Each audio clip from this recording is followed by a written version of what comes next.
โอ้มัดกระตุ้ทึงโยงมาซื้อไปเห็นเบิ่งรถคันนี้เด้อนี่เป็นหยังอันนี้ตกสักคนตายเป็นสิบ่นะบ่นี่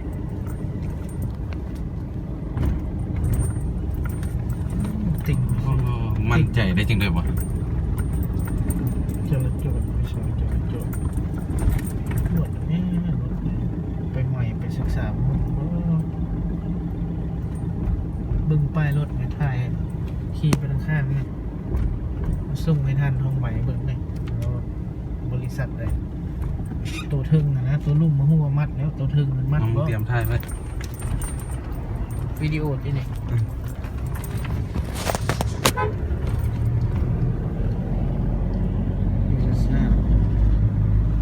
โจ้มัน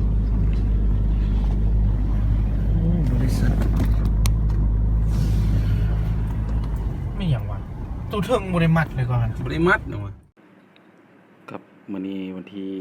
22เดือน1 2019ช่วยขี่รถมาวางเสาเมื่อกี้นี่ประมาณ10 โมงป่าย35 นาทีมีรถคันนี้นี่เนาะที่ว่าใส่ท่อนี่มันเป็นรถบริษัทขององค์ปอนที่ว่าออกจากอันเสาเฮ็ดไม้แก้ไม้ท่อนนะเนาะแล้วมาเฮ็ดบริษัทขวาทางนี่ที่ว่าใส่อันรถแก้ท่อนี่หรือว่ามัดแต่นั้นฮุบเข้าไปแต่ทางเทิงพัดบ่มัดเนาะเกิดความเสี่ยงกับผู้ที่ว่าใช้ถนนหนทางอันนั้นเด้นี่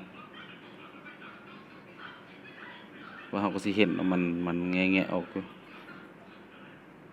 แบบบ่ได้มัดเนาะทางเทิงบ่ได้มัดว่าอันตรายเนาะสำหรับผู้ใช้ถนนหนทางที่ว่าเราก็จะขอฝากไว้เนาะทางภาคส่วนที่เกี่ยวข้องรับผิดชอบด่วน